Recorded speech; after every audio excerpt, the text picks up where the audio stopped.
here. Some of you heard me do this already today. YouTube is here. It says something that you download, and then random strangers come and comment on you in very rude and inappropriate ways, and you can't delete it. Or they say lovely things about you, and you still can't delete it. Ustream is a streaming application that goes onto your desktop and lives there like a very large VW bus and sits, and you have to turn applications off, but they're very good at what they do.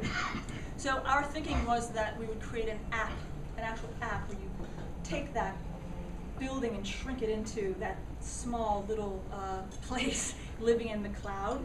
And it is living in the ether, meaning that you add the app once, Vpype once, and then it lives in Facebook. So wherever you go, you have essentially a broadcast studio within Facebook. So the idea is to find a way to take this live video application, this dialogue, this conversation between people, put it into the social graph of Facebook, and to access and utilize everything that Facebook is doing really well, of which they do. They do a lot of things well, and they do a lot of things with some challenges.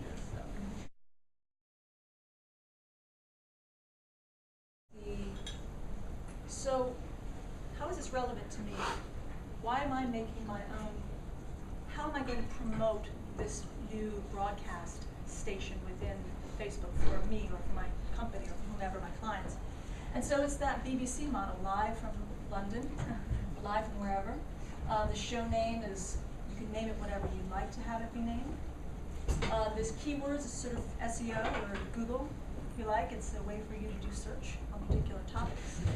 On behalf of myself, you click that, you can see, as we talk a little bit later about fan pages, if you're the administrator for many different fan pages and businesses, you can access that from here. You can share this video. You can each time do it differently, but with everyone, you could just, anyone who's on Facebook that wants to come and check out your show can do that. You can be selective and do, you can do just your own friends, friends of friends, only me, which is another good idea because you can record yourself, and maybe you just want to record yourself and send it out, and then customize it for maybe just the people in this room. So then we're going to start now, but if you want to do a date in the future, this is the key, which is, okay, I'm making a commitment, or we're going to do a show every other week. And then you program it into the events schedule within Facebook, which is pretty good. You get to see everybody, then they say they're going to come or not attend, and then they get alerted, so it's built into Facebook. Save a recording or not, Facebook, we'll show you how it gets blasted out, how it's self-promoting, as it were. And Twitter, which we won't do right now because we don't want to bother the Twitter feed, but that's another promotional element. And then we'll do lots of viewers right now, you can choose viewers. And then I've done this so many times, you get very, very, very quick. This type of broadcast. Okay, so you kind of recognize this, don't you, when you share? You know, it comes up and you've gotten used to that. So it's the same thing. When you're getting ready to do your show, you would say, hey, check it out, even if you're going to start it in 5 minutes or 10 or half an hour. You alert people, and if we say everyone, it's just gone to the news feed. You're starting that process of promoting the show, and you can do that as many times as you want later on. Publish. What happens? Oh, that's good. Yeah, then take some of the, press start. And you're on air. That's it. There are many, oh, look at that. Aren't they beautiful? So since this is going everyone, we're on live now, live TV. So it's pretty simple. What's underneath it is this quality of the video itself, which is a little harder for these lights to see. There is HD quality to this, and we have HD. The conversation, if we have lots of people who are in here, it's those faces from Facebook. So you're in that environment within Facebook that you know. And there are folks here that will pop up, everyone that's popping up over there. You don't like what they're saying, to the point about inappropriateness. You can X them out. You can say, okay, now you're good, you're being nice, we'll let you back in, and then there's the X, they're out forever. So we would just have done a show, and then we can, we'll just, hello, there we go. Okay, and then end the show, which is simply the same button. then it's going to finalize with the promotion again. It goes back out to the feed and says, we've just done this, please come and view it. So, well, every time that I say this over and over again, I feel like, well, God, it's awfully simple, but that's the point. And the point of Facebook, the point of a conversation together on Facebook is that it should be simple. And this is what people really want to do, is to have meaningful interactions without it being a complicated process. So this is the tool that we've created. The thought behind it is that social video is here, and that we feel this tool defines that next wave. So that's it. That's what.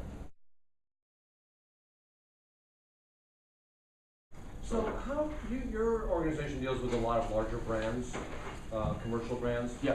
How do you think, and I hope you'll try them, how will they respond? So when you start to think about Audi or Mercedes-Benz or hotels Absolutely. or people who are just moving to Facebook, how do you think they'll respond to the ability of doing something like being able to schedule, like, every Monday at 10 o'clock a customer service call where their fans will be able to come onto their pages and actually talk live to people? It can obviously be used for video conferencing. And again, most companies nowadays, a lot of cutbacks, are shying away from expensive or travel expenses being cut, so people can't necessarily be where they need to be. So big brands are all moving on to Facebook. We are all using social networking sites to interact with customers via Twitter, via Facebook, etc. It all depends on, for me, very much how brands embrace these social networking sites. Right now, I think there's a lot of brands out there that aren't necessarily using it, I think, in the best way possible. I think there's a lot of brands out there that are just going, we'll put it onto Facebook, we'll put it onto Twitter, without thinking how they're going to do it, how they are actually going to interact with their clients. I mean, there's one thing I say to a lot of our clients is, they all sit there and go, we want to start using Twitter. Okay, fine, start using Twitter, start using Facebook, but think about how you're going to approach, think about how you're going to engage with your customers, because there's nothing that makes people run away quicker online is if you're having advertising forced upon you. We all like to think advertising doesn't necessarily work, but contrary to popular belief, everybody still goes out there and buys certain products.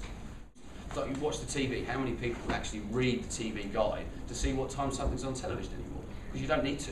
You've got your Sky recorder, you've got so many different ways that you've got your iPlayer. I mean, who was to know 2 years ago, I think it was on Boxing Day 2007 when the BBC iPlayer was launched.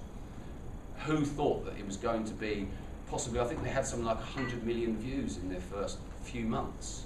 And people were thinking that it was going to stop people from actually tuning in and watching television. Well, it doesn't. Do you know what it's actually done for TV? It's actually increased the prime time of when people watch. Rather than it being between 6 o'clock and sort of 8:30, 9 o'clock at night, it's taken it from 6 o'clock through to sort of 10:30, 11:30, 11 o'clock at night. People don't want to be told when they have to do something. And nowadays they shouldn't have to. And using an application like this, I think, puts the power in your hands.